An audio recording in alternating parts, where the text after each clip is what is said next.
अस्सलाम वालेकुम दोस्तों, वॉइस ऑफ जापान से मोहम्मद इदरीस आपकी खिदमत में हाजिर है जापान से।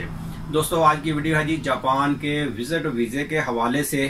कि कुछ दिन पहले भी एक बंदे ने मैसेज किया था जी, मैं दुबई से आया हूँ, 20 साल एज है मेरी और हनीदा एयरपोर्ट पे आया हूँ, तो वहाँ पर उन्होंने मुझे रोक दिया है और 6 घंटे के बाद शायद नेक्स्ट फ्लाइट है, तो मुझे वापसी उन्होंने कहा जी वापस जाओ, पेपर वगैरह दिए हैं, इसके ऊपर साइन करो और वापस जाओ। तो एज भी 20 साल है।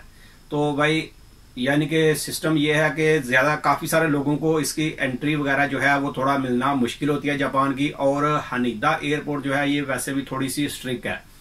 नरीता फिर भी कुछ ठीक है, लेकिन हनीदा में ज़्यादा स्ट्रिक्ट है। लेकिन हर मर्जी इमिग्रेशन की होती है, किसी भी एयरपोर्ट पे आए, किसी भी कंट्री में एंट्री मिले या ना मिले, ये तो इमिग्रेशन की मर्जी होती है। लेकिन इसमें कुछ चीज़ें होती हैं जो बंदा प्रिपेयर करके आए तो उसमें चांस होता है बंदे को कि एंट्री वगैरह मिल जाए। जिसमें सबसे मेन चीज़ है कि पैसे आप कितने लेके आ रहे हैं, अपने साथ आपके पास पैसे कितने हैं। क्योंकि आजकल जो कोरोना के बाद के हालात है, पूरी दुनिया में महंगाई है, तो इस वक्त जो भी बंदा अगर ट्रैवल करना चाहे तो जापान के लिए तो कम से कम भी $5,000 तो उसके पास होना ही चाहिए। $5-6,000 उसके पास होना चाहिए। और अगर जापान की करेंसी लेके आनी है तो इसके हिसाब से ही आप देख लें। वैसे इंटरनेशनल जो रूल है वो $10,000 तक होता है कि आप भाई किसी भी कंट्री में $10,000 जो है वो बाई कैश लेके जा सकते हो। तो लेकिन 5,000 या $6,000 तक हो तो काफ़ी है। और बाकी आपकी होटल बुकिंग जो है वो भी होनी चाहिए, और ट्रैवल शेड्यूल कहाँ पर आपने घूमना फिरना है वो भी आपके पास पेपर होना चाहिए। यानी कि ये चीज़ें आपके पास जो है वो होनी चाहिए। और अगर कोई क्रेडिट कार्ड वगैरह हो तो वो भी साथ में ले आए।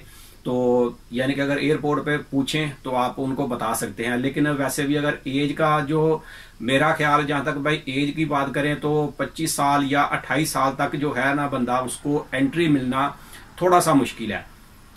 और उसके लिए फिर दूसरा तरीका बंदे को कोशिश करनी चाहिए। जैसे जापान का वीजा आपका लग गया मिसाल के तौर पे, तो आप डायरेक्ट ही जापान ना आए, 2-3 वीजे और भी लगवा लें दूसरी कंट्रीज के भी। जैसे फिलिपाइन का वीजा भी आसानी से लग जाता है, थाईलैंड का, मलेशिया, सिंगापुर, इन कंट्रीज के वीजे आराम से लग जाते हैं।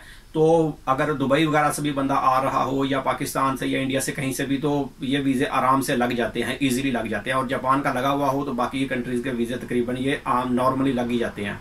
तो वहां से आप वीजे ये सारे लगवा के तो टिकट भी इसी तरह से बनवाएं कि सब कंट्री से घूमते घुमाते लास्ट में आप जापान आए तो इंशाल्लाह उसमें उम्मीद है कि एंट्री मिल जाएगी। उसमें कोई मसला नहीं होता, क्योंकि पासपोर्ट के ऊपर आपके काफी सारे वीजे लगे होते हैं, 4-5 वीजे तो लगे ही होंगे। जैसे ये बंदा बता रहा था दुबई से आया तो दुबई का वीजा भी लगा हुआ है। तो फिर अगर 3-4 वीजे और भी लगे हों, साथ में जापान का भी लगा है, तो टिकट आपको थोड़ी सी महंगी मिल जाएगी। इतनी ज्यादा भी महंगी नहीं है, क्योंकि ये थाईलैंड, मलेशिया, सिंगापुर वगैरह जो है ये बिल्कुल पास हैं। एक साइड की टिकट आपकी थोड़ी सी महंगी लगेगी। जैसे दुबई से आ रहे हैं तो दुबई से अगर आप थाईलैंड जाएंगे तो वो टिकट थोड़ी सी महंगी होगी। उसके बाद मलेशिया और सिंगापुर की जो टिकट है ये बिल्कुल सस्ती टिकट होगी, क्योंकि पास ही है, 1 घंटे की 1.5 घंटे की फ्लाइट है, बिल्कुल साथ है। तो ये टिकटें आपको सस्ती मिल जाएंगी। और उसके बाद फिर फिलिपाइन चले जाएं अगर तो, और फिलिपाइन से फिर यहाँ पे, और इसी तरह से वापसी की भी टिकट, यानी कि वापसी की फिर डायरेक्ट बनी हो टिकट। तो इस तरीके से अगर 3-4 कंट्री का घूम के आएंगे तो वीजा जो एंट्री है वो आराम से मिल जाएगी। लेकिन ये उनके लिए खासकर है जिनकी एज 30 साल से कम हो। 25-28 साल की एज है तो भाई उनके लिए ना एंट्री का ये मसला बन सकता है। बाकी फिर भी इमिग्रेशन की मर्जी होती है एंट्री किसी को दें या ना दें। इसी तरह से यूएसए का भी है कि अगर आपका वीजा लगा हुआ हो तो इमिग्रेशन की मर्जी है कि आपको एंट्री दें या ना दें। तो ये पूरी दुनिया का यही सिस्टम है। लेकिन फिर भी बंदा अपनी एहतियात तो कर ही सकता है कि जब एक वीजा लगा है आपका तो 2-3 वीजे आप और लगवा लें, और उसके साथ ही आप फिर ट्रैवल करते करते आए तो इंशाल्लाह इसके ऊपर उम्मीद है कि एंट्री बंदे को मिल ही जाती है। तो ये वीडियो बस यहीं तक थी। वीडियो अच्छी लगे तो इसे लाइक कर दें। मिलते हैं किसी अगली वीडियो में, तब तक अपना बहुत ख्याल रखें। पाकिस्तान जिंदाबाद।